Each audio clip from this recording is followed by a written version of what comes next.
One. Good morning, friends. I am Anu Gupta from Daily Money Maker, my YouTube channel. आज का जो video है, इस video में मैं कोई न्यू स्ट्रेटजी नहीं दे रहा। मीन्स आप means instead of giving new strategy, मैं केवल ये डाउट क्लियर कर रहा हूँ इस वीडियो में। जब भी मैं कोई ऑप्शन शॉर्टिंग का बैंक निफ्टी में, जो मैंने लास्ट वीडियो अपलोड किया, या मैंने ऑप्शन सेलिंग में मल्टीपल वीडियोज़ अपलोड किए, तो sometimes some persons appreciate that video, but sometimes some another persons just commented that कि ऑप्शन सेलिंग में बहुत लॉस होता है, ऑप्शन सेलिंग जो करता है वो घाटे में जाता है, बहुत बड़ा लॉस होता है, और अलग अलग तरीके के मल्टीपल्स कमेंट्स पर्सन सेंड करते हैं और आर्गूमेंट करते हैं। तो फर्स्ट ऑफ ऑल, मैं उन ऑल जो भी पर्सन्स मेरी वीडियो वॉच करते हैं ऑप्शन सेलिंग में, और उनको अगर कोई डाउट होता है, तो मैं एक पॉइंट यहाँ पर क्लियर करूँगा कि मैंने जितनी भी वीडियोज़ ऑप्शन सेलिंग में दिए हुए हैं, ऑल वीडियोज़ में मैंने फर्स्ट ऑफ ऑल सभी व्यूअर्स को ये बोला है कि आप उन वीडियोज़ में पेपर ट्रेड करके देखें, और अगर आपको लगता है कि वो स्ट्रेटजीज आपको प्रॉफिट देती, तो आप उनको विथ मनी से यूज़ करें। सेकंड, मैंने जितनी वीडियोज़ दिए हैं, मल्टीपल वीडियोज़ में मैंने हेजिंग स्ट्रेटजी के साथ ऑप्शन सेलिंग बताई हुई है, और कई वीडियोज़ में मैंने एसएल बताया हुआ है। तो जब आप हेज करके सेलिंग करते हैं, या आप एसएल करके सेलिंग करते हैं, तो आपके लॉसेस अनलिमिटेड नहीं होते, जो कि बहुत सारी पर्सन्स ये कमेंट करते हैं कि लॉस अनलिमिटेड होता है। तो मैं एक चीज़ क्लियर करूँगा, जब आप एसएल लगाते हैं 5 पॉइंट और 10 पॉइंट का, या 5 या 10 रुपये का, तो लॉसेज अनलिमिटेड कभी हो ही नहीं सकता, ठीक है। और हेजिंग करके जाते हैं, जब आप कॉल और पुट दोनों शॉर्ट करते हैं, जैसे कि मैंने प्रीवियस की वीडियोज़ में बताए हुए हैं कि यहाँ पर आप मैक्सिमम ओपन इंटरेस्ट चेक कर रहे हैं 22,000 और 23,000, यहाँ पर आप सेलिंग कर रहे हैं, तो बोथ साइड सेलिंग कर रहे हैं आप। मीन्स मार्केट अगर किसी एक डायरेक्शन में जाएगा, तो दूसरा शॉर्टिंग आपको प्रोटेक्ट करेगा। लेकिन फिर भी अगर किसी को डाउट है, तो ये चीज़ मैं क्लियर करूँगा कि सबसे पहले जो भी लोग कमेंट्स करते हैं, उन्होंने कभी भी ऑप्शन सेलिंग नहीं की है, जैसा कि मुझे एक्सपीरियंस है। लोग केवल कमेंट्स करते हैं, प्रैक्टिकल नहीं करते, और सुन के हमेशा बोलते हैं। तो पहला मेरा एक व्यू है, ये आपके सामने बैंक निफ्टी का ऑप्शन चेन ओपन है, और मैं लास्ट फ्राइडे का ऑप्शन डेटा आपके सामने प्रेजेंट कर रहा हूँ, जहाँ से थोड़ा सा आपको व्यू लगेगा। आप देखेंगे बैंक निफ्टी फ्राइडे को पॉजिटिव क्लोज हुआ है। आई इट डजेंट मैटर कि 50 क्लोज हुआ है या +100 क्लोज हुआ है, ये आप पर डे चेक करेंगे तो आपको यहाँ पर काफ़ी इंटरेस्टिंग फैक्ट मालूम चलेगा कि मैं ऑप्शन शॉर्टिंग को इतना वेटेज क्यों देता हूँ रेदर देन ऑप्शन बाइंग की। फ्रेंड्स, अगर आप चेक करेंगे कि 22,700 बैंक निफ्टी इसके ऊपर क्लोज हुआ, तो ये इन द मनी ऑप्शन है। आप यहाँ पर इंटरेस्टिंग फैक्ट ये चेक करेंगे कि सेम डे 22,700 का जो कॉल है, इसका प्रीमियम केवल 33 पॉइंट प्लस हुआ है, केवल 33 रुपये प्लस हुआ है। लेकिन इसका जो पुट का प्रीमियम है, ये 83 रुपीज़ टिके हुआ है, राइट। आप यहाँ पर अगर ऑप्शन चेन एनालिसिस करेंगे, no doubt bank Nifty positive close हुआ है, तो कॉल ऑप्शंस ग्रीन में रहते हैं, और अगर नेगेटिव क्लोज हुआ है, तो मीन्स पुट ग्रीन में रहता है। लेकिन जब भी आप किसी भी दिन एट अ टाइम, आप अगर किसी भी सेम स्ट्राइक प्राइस पर का कॉल और पुट चेक करोगे, तो आपको maximum days means out of 20 trading session, 17 और 18 ट्रेडिंग सेशन भी इंटरेस्टिंग मालूम चलेगा कि सेम स्ट्राइक प्राइस के पुट में या कॉल में प्रीमियम डिके ज़्यादा होता है रेदर देन इंक्रीमेंट के, रेदर देन। ये deep out of the money था, इसलिए यहाँ पर जितने ज़्यादा आप डीप में जाते जाएंगे, यहाँ पर डीप में प्रीमियम इंक्रीमेंट ज़्यादा मिलेगा। लेकिन आप जहाँ पर भी बैंक निफ्टी क्लोज हो रहा है, उसके नियरली आप अगर स्ट्राइक प्राइस सेलेक्ट करेंगे, तो आप हमेशा देखेंगे कि उसके अपोजिट में डिके ज़्यादा होता है, रेदर इंक्रीमेंट के ज़्यादा होता है। तो यहाँ से केवल एक छोटा सा आप आइडिया लगा सकते हैं कि ऑप्शन बायर ज़्यादा होते हैं मार्केट में, ऑप्शन सेलर ज़्यादा होते हैं। अगेन एट द लास्ट, यहाँ पर आप अगर टोटल ओआई चेक करेंगे, ये पुट का टोटल ओआई है, ये कॉल का टोटल ओआई है। अगेन यहाँ पर आप इंटरेस्टिंग फैक्ट ये चेक करेंगे, टोटल वॉल्यूम है, ये कॉल का टोटल वॉल्यूम है, ये पुट का टोटल वॉल्यूम है। क्योंकि बैंक निफ्टी पॉजिटिवली ट्रेड कर रहा था, बैंक निफ्टी ने पॉजिटिव क्लोजिंग भी दी है। पॉजिटिव क्लोज होने के बाद भी कॉल के में बायर्स इतने नहीं है जितने ऑप्शन पुट में सेलर है, और टोटल पुट में ट्रेडिंग वॉल्यूम भी ज़्यादा है। इसका मतलब है कि फ्राइडे को पुट में सेलिंग ज़्यादा हुई है रेदर देन कॉल में ऑप्शंस बाइंग के, राइट। कुछ पर्सन्स ऐसे भी बोलते हैं कि ये एफ अपनी पोजिशंस को हैज करते हैं, मीन्स जो और वो लोग मीन्स ऑप्शन सेलिंग करके हैज करते हैं। तो अगेन मैं उनसे एक चीज़ फिर से क्लियर करूँगा कि rather than writing comments, negative comments के ऑप्शन शॉर्टिंग में लॉस है, प्लीज़ डू सम ट्रेड।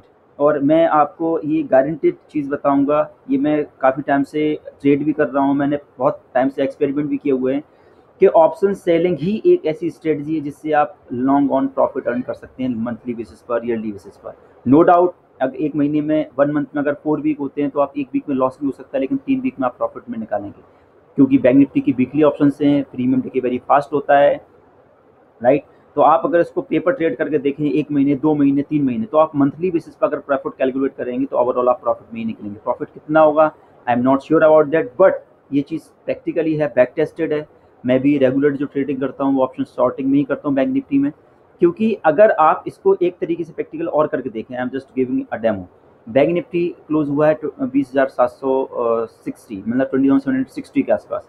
आप मंडे ओपनिंग एक बार चेक करें, मंडे ओपनिंग को आप किन्हीं भी दो स्ट्राइक प्राइस के ऑप्शंस का प्राइस नोट करें, यहाँ से 22,400 का पुट नोट करें और 23,100 का कॉल का प्रीमियम नोट करें, और मंडे जैसी मार्केट ओपन होता है आप मंडे क्लोजिंग पे इन दोनों का प्रीमियम चेक करेंगे, और आप डेफिनेटली ये चीज़ जानेंगे कि यहाँ पर टोटल ओवरऑल इंट्राडे में या 2 दिन बाद इनका प्रीमियम दिखे हुआ है। बैंक निफ्टी अगर +50 या अगर 100 पॉइंट की रेंज में रहता है, तो अगर बैंक निफ्टी बहुत ज़्यादा मूवमेंट देता है, 400 पॉइंट ऊपर जाता है, 400 पॉइंट नीचे जाता है, तब प्रीमियम में थोड़ा बहुत डिफरेंस मिलेगा। लेकिन मेरा क्वेश्चन ये है कि ऐसे कितने दिन होते हैं पूरे मंथ में जब बैंक निफ्टी 400 पॉइंट एक दिन में मूवमेंट देता है या ओपनिंग में मूवमेंट देता है। नोट डाउन, मैं फिर से रिपीट कर रहा हूँ, हमें ये फेयर होता है कि बैंक निफ्टी बहुत वॉलेटाइल होता है, 500-600 पॉइंट ऊपर नीचे जाता है, राइट, मैं एक्सेप्ट करता हूँ। लेकिन ऐसे कितने दिन होते हैं या ऐसे कितने डेज हैं, कितने वीक हैं जब रेगुलर बैंक निफ्टी ने 500 पॉइंट ऊपर या 500 पॉइंट नीचे का मूवमेंट दिया हुआ है। तो हम केवल एक दिन का डेटा नोट करते हैं कि बैंक निफ्टी 500 पॉइंट ऊपर जाता है, बाकी रेस्ट ऑफ द डेज भूल जाते हैं जब बैंक निफ्टी केवल 100-150 पॉइंट ऊपर नीचे मूवमेंट देता है, और हम केवल एक दिन को माइंड में रख के ये सोच के डर मन में बैठ जाता है कि बैंक निफ्टी में ऑप्शन सेलिंग में लॉस होता है। ऑप्शन सेलिंग कर सकते हैं, ऑप्शन सेलिंग के साथ उसको कवर्ड कर सकते हैं। अगर आप कोई भी दो ऑप्शन को शॉर्ट कर रहे हैं तो उसके नीचे के ऊपर के कॉल और पुट दोनों बाय करके कवर्ड कर सकते हैं। मल्टीपल स्ट्रेटजीज होती हैं, आप अगर इंटरडे में ऑप्शन शॉर्टिंग कर रहे हैं तो आप एसएल लगा के ट्रेड कर सकते हैं। There are multiple strategy, right. मैं ये नहीं कहता कि ऑप्शन बाइंग में पैसा नहीं है, ऑप्शन बाइंग में पैसा है, लेकिन ऑप्शन बाइंग को आप होल्ड नहीं कर सकते। मैं अगर आप गारंटेड हैं ऑप्शन, कुछ लोगों को ऑप्शन बाइंग अच्छी लगती है, तो मैं उनसे एक क्वेश्चन करूंगा, क्या आप कोई भी स्ट्राइक प्राइस का ऑप्शन 3 दिन तक होल्ड करके रख सकते हैं बैंक निफ्टी में? तो आप शायद अगर देखेंगे, अगर आप 3 दिन तक कोई भी स्ट्राइक प्राइस का ऑप्शन होल्ड करेंगे तो 90% केसेस में आप लॉस में रहेंगे। हो सकता है कि बैंक निफ्टी एक डायरेक्शन जाए तो आप प्रॉफिट रहेंगे, लेकिन अगर आप कोई भी strategy buying, option buying strategy अगर आप पूरे मंथली अप्लाई करते हैं, उसको होल्ड करते हैं, तो definitely at the end of the month आप नेगेटिव में निकलेंगे। क्यों? क्योंकि ऑप्शंस को जीरो होना होता है, आउट ऑफ द मनी सारे ऑप्शंस मंथली डेज में जीरो होने होते हैं, वीकली ऑप्शंस गुरुवार को जीरो होने होते हैं, तो इनमें सेलिंग ज़्यादा होती है। एक अगेन लास्ट में आपको एक सजेशन दूंगा, इसको ऑप्शन सेलिंग को आप ऐसे समझ सकते हैं फ्रेंड्स कि हमारे पास आज nowadays market B to life multiple insurance seller होते हैं, जो कोई हेल्थ इंश्योरेंस को सेल करता है, कोई लाइफ इंश्योरेंस को सेल करता है। तो अगर मैं आपसे क्वेश्चन करूं कि जो पॉलिसीज को बाय करते हैं, इंश्योरेंस पॉलिसीज को बाय करते हैं, वो बेनिफिट होते हैं, जो इंश्योरेंस सेल करते हैं वो बेनिफिट होते हैं। अगर आप ब्रॉड वे में देखोगे तो जितनी भी कंपनीज इंश्योरेंस सेल करती हैं वो प्रॉफिट कमाती, इसलिए वो सेल करती हैं। अगर 100% पॉलिसीज या इंश्योरेंस बाय कर रहे हैं तो उसमें से केवल 2 या 3 लोगों को बेनिफिट मिलता है जब वो एक्सीडेंट होता है या वो क्लेम कर पाते हैं। बाकी के 90% 95% की पॉलिसी जो ईयरली जो पॉलिसी बाय करते हैं उनको केवल लॉस होता है, क्योंकि वो ईयरली प्रीमियम पे करते हैं और 1 साल के अंदर कुछ भी नहीं हुआ तो उनका पूरा का पूरा प्रीमियम लॉस चला जाता है। सेम कंसेप्ट ऑप्शंस में होता है। जब हम कोई प्रीमियम ऑप्शंस को बाय करते हैं तो ऑप्शंस को बाय करने में प्रॉफिट तब होता है जब आपका इंडेक्स या फ्यूचर इंडेक्स उस स्ट्राइक प्राइस से नीचे जाता है या उस पर आता है, तभी आप बेनिफिट होते हैं। अगर ऑप्शंस, और आपका सबसे इंटरेस्टिंग पार्ट ऑप्शन बाइंग में क्या प्रॉब्लम होती है, आपका पर डे टाइम डिके हो रहा है, थिएटर वैल्यू डिके हो रहा है। जैसे आपने अगर किसी बाइक का इंश्योरेंस कराया, तो आज आपने अगर इंश्योरेंस कराया तो आपने जो आज प्रीमियम पे किया है, सेम प्रीमियम वैल्यू आपको 1 महीने बाद रिसीव नहीं होने वाली, क्योंकि 1 महीने का जो टाइम डिके हो गया। अगर आप इंश्योरेंस क्लेम करते हो आफ्टर 1 मंथ, तो आपको उतना प्रीमियम या क्लेम नहीं मिलता जितना आपने प्रीमियम पे किया हुआ। क्यों? क्योंकि उसकी टाइम वैल्यू डिके हो रही है, आइदर एक्सीडेंट हैपन और not. Same concept option buying में होता है। अगर आज आपने कोई ऑप्शन बाइंग किया है और कल अगर 2 दिन बाद 3 दिन बाद अगर निफ्टी या बैंक निफ्टी उस स्ट्राइक प्राइस के आसपास आता है, तब भी आपको उतना प्रॉफिट नहीं होगा जितना प्रॉफिट आपको होना चाहिए था, क्योंकि 2 दिन 3 दिन में जो थीटा वैल्यू डिके होती है वो आपका प्रीमियम लॉस कम हो जाएगा या वो आपका प्रॉफिट को कम कर देगा।